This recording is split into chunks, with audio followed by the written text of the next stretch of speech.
CAPSI podcast series, Conversations on African Philanthropy.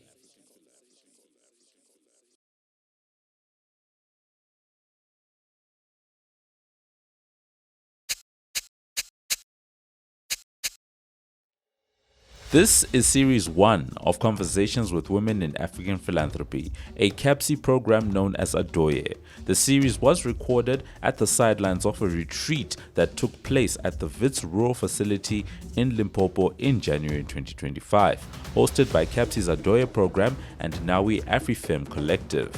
Adɔyɛ is dedicated to celebrating and amplifying the contributions of African women in philanthropy while creating spaces for dialogue, learning, and collaboration. Adɔyɛ operates under the Center on African Philanthropy and Social Investment, aligning its mission with broader goals of promoting effective philanthropic practices in Africa. Through its efforts, Adɔyɛ seeks to build knowledge, foster dialogue, cultivate partnerships, and advocate for policies that support women in philanthropy. Welcome to another episode of our Conversations on African Philanthropy with me, Moyo. We are shooting this episode at the margins of the writing retreat, and I'm very excited this morning to be joined by Joyce Nyairo, who is a cultural analyst, but also trained in literature and political science. Joyce, welcome to the Conversations. Thank you. Thank you so much. And, we're just discussing about this place, the Wits Rural Facility where we are. And you are here as one of the facilitators of the writing retreat, where we have brought a number of women from different backgrounds, from different experiences, but also geographies. We do have people here from different parts of Africa, but also from the Caribbean. I think one of the things that we would want to get your reflection on as one of the facilitators is how you found the environment, the place, but also what has come out of the, I think it's almost 10 days now Yes. that you've been here. Yeah. No, it's magical. I mean, it's a perfect balance between being productive and taking the breaks that you need to do from high intensity productivity. Yeah. So it's personally, I've had an incredible time. I mean, doing the things I love to do, reading, writing, teaching, learning, and to do all that in an environment where the swimming pool is 43 steps away from my room, Yeah. the other great love of my life, is incredible. But, Yeah. It's also just been the chemistry of the group here. The selection was incredibly well done because the thing I have sensed is how organic the sisterhood Yeah. has been, Yeah. but also how compassionate the conversations have been. I think at the center of this retreat has been a lot of empathy, but also a wealth of knowledge coming from different spheres, and that's fantastic. Yeah.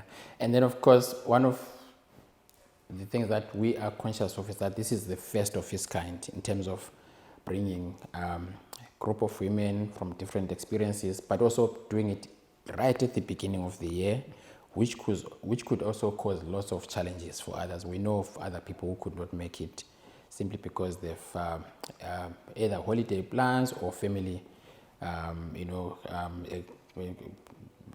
would say commitments that they had to deal with. So there's an issue about at what point do we think this can be done? Is it beginning of the year? Is it mid-year?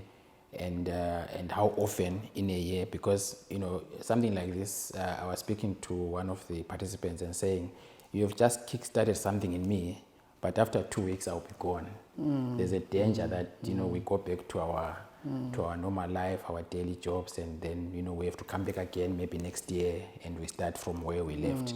So I'm just curious, as one of the facilitators, what your thoughts are building from where we are now, because of course this is a pilot, and a pilot is bound to have so many limitations.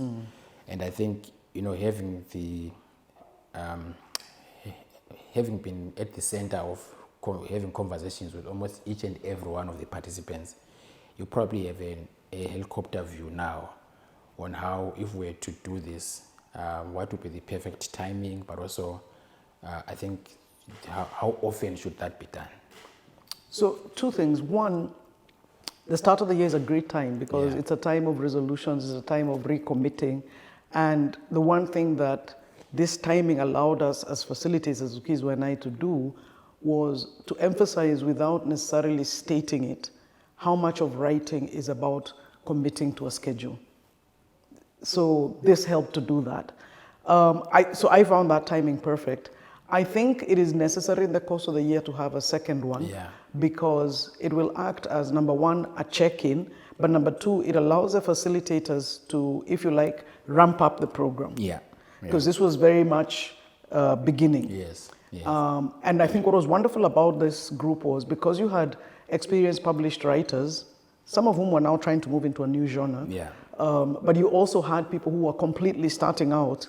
You had the perfect mix to say, I think this works and I think this doesn't work. And so we were able to throw those ideas around quite well, as opposed to having a kind of top-bottom facilitation where we're the only experts talking about this is how, so then it comes as if there's only one method to do it. Yeah. And the idea of having two facilities is also very, very good in the sense that you bring different perspectives even to one particular issue. So for example, if you're talking about how do you handle publishers and rejection from publishers, then you have two very different views.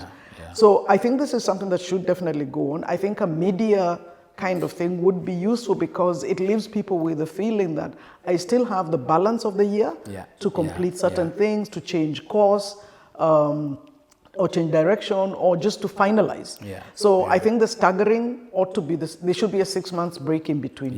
That's my view. Yeah, and I mean, one of the powerful things. I mean, I've just been an observer here, but one of the powerful things that I really felt was the reading. Yes. And initially, it wasn't really part of the formal program. But I get a sense that as facilitators, you've probably already made a decision that is going to be part of the formal. No, yes, indeed. I've been working on the report, and that definitely the readings. And you see, there's also two ways to play with people in a retreat like this. If the reading had been part of the formal program, people would have been too apprehensive to jump in. Yes. So sometimes you surprise people, and you make, so even for the future, we may not necessarily have in the program reading because you don't want to make people nervous. Oh my God, I have nothing to give.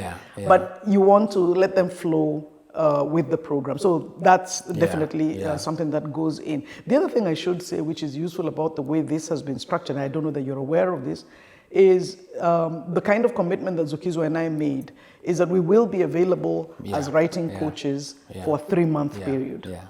And naturally, we had to put a deadline to it because all writers need a deadline. Right, that's true. But it would have been terrible for us to walk away from here on Friday and abandon everybody. And then that's it, So that was, I think that was a very good part of the commitment. No, so far, I think, we are really excited. For us, because this sits within one of our programs, which Tandy and the other steering committee members actually lead. So it's really something that we are also hoping to find ways to continually support, and we are really looking forward to working with you, Zukiswa, and several others as we develop the program. And hopefully I'll be speaking to Christelle after this to see how with Nawi we can actually even structure it in such a way that it makes it effective for everyone. Because some people might have fears that once they leave here, after 3 months, then what? Somebody's working on a book, and in 3 months there's no way they would have produced a book, right? So what happens after that? So we also, as organizers, need to think about a process beyond the 3 months, so that we don't let people excited. They do 3 chapters, and then once Joyce and Zukiswa are gone, then there's nothing. So I think every person brings something to something like this, and you are trained in political science and in literature, but you've also done lots of work teaching consultancy with some of the major institutions around the world. For you, what would be some of the strengths that really made it work for you working with this diverse group? I mean, like you said, we've got people like BC who have been first ladies twice then you've got others who are really starting, and then we have some in between. So that really requires you to draw deeply from certain strengths of your experiences. Yeah, and it's an interesting mix because it's a mix of the things that are so much a part of you, that you almost feel like you were born with. Of course, you can trace particular moments in your upbringing that nurtured them, but it's also about the things that you have learned over time. And I think that my particular advantage was that my career has progressed in 3 phases. First was myself learning and then teaching. As an academic, I started teaching at Moyo University when I was 25 years old.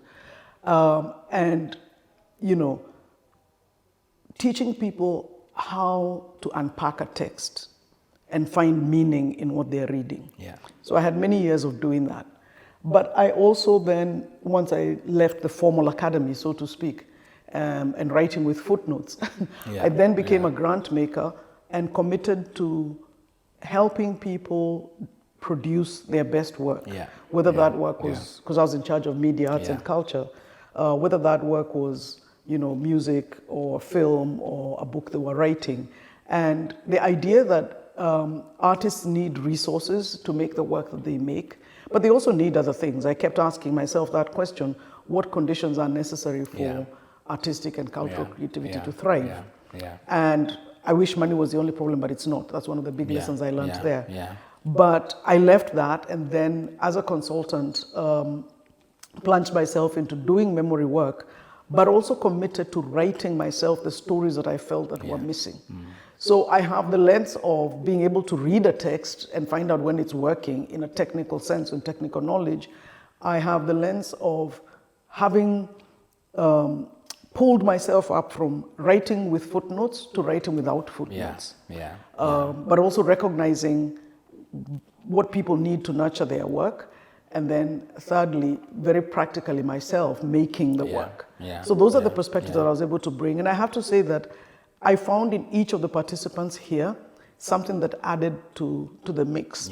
But I think fundamentally, the most important thing was the ability of everybody here, some of whom are incredibly accomplished, to put all of those accomplishments and titles and references behind and just be part of a group of people who are committing to producing writing. That was beautiful. It's very beautiful indeed, because some people have heard of people like BC, Kumba, Joyce, and they've never met them. And they're here, they are spending almost 10 days with them, and as if everyone is right on the same level. I'm glad that you mentioned your experience in grant making, because one of the challenges that, well, maybe it's not even a challenge, it's a gap, is that, and that's partly the reason why we established this program on women in African philanthropy, is that a lot of experience and a lot of work is done by women in philanthropic organizations. But when you get to universities' curriculum, there's nothing that is specifically on women in philanthropy.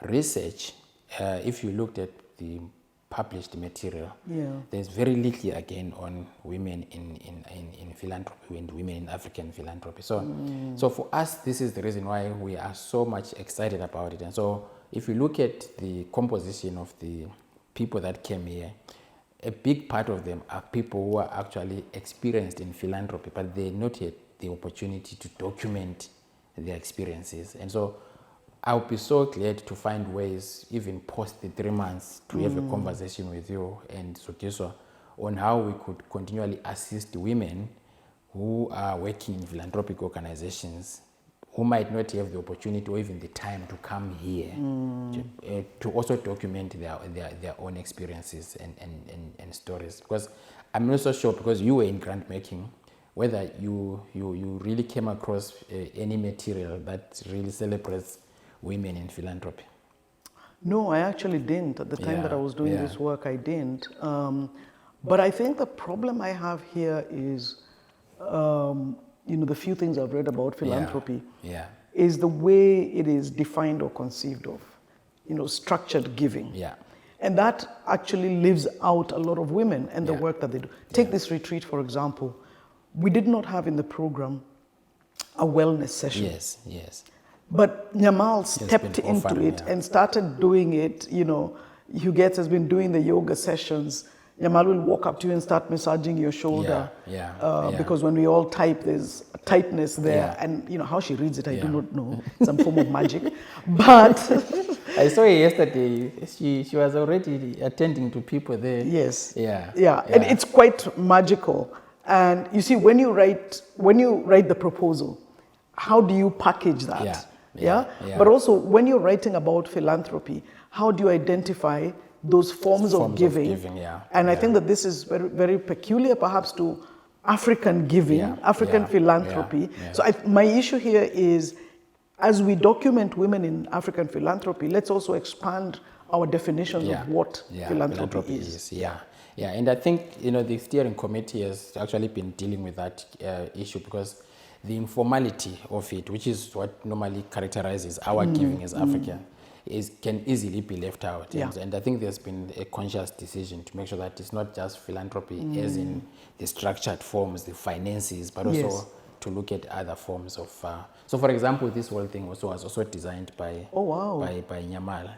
She also gave the cloth here to put it here as a backdrop. And then she went and looked for the decorations and all of that. Create the atmosphere. So, so that is giving. Actually. It's giving, it is giving and can be documented. And there are new ways actually these days of framing that, so that it really is captured as philanthropy. So, I'm thinking about my own country, honestly, and as you know, one of our big revolutions was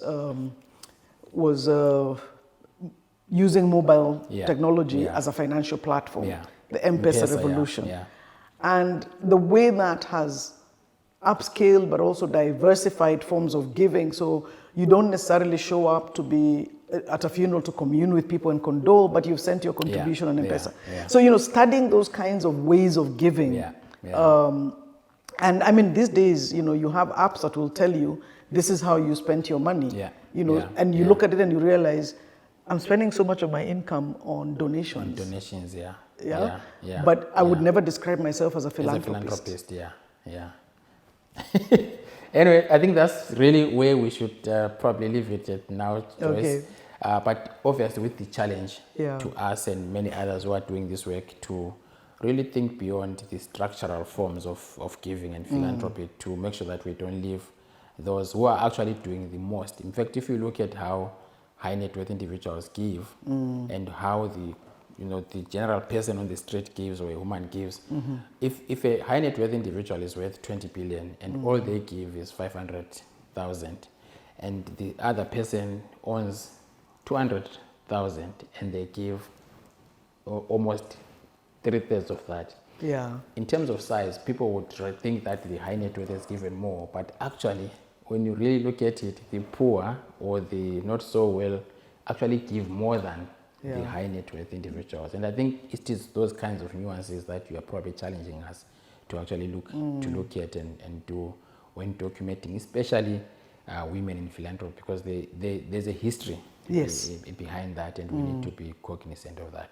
So thank you so much, Joyce, for joining us and for giving us your reflections on this writing retreat. Hopefully we'll meet again mid-year, if everything goes well, when we reconvene again. That was Joyce Nyairo joining us at the sidelines of the retreat here for our podcast on conversations on philanthropy with me, Moyo. Thank you for watching. We'll see you next time. Thank you. You've been listening to the CAPSI podcast series, Conversations on African Philanthropy.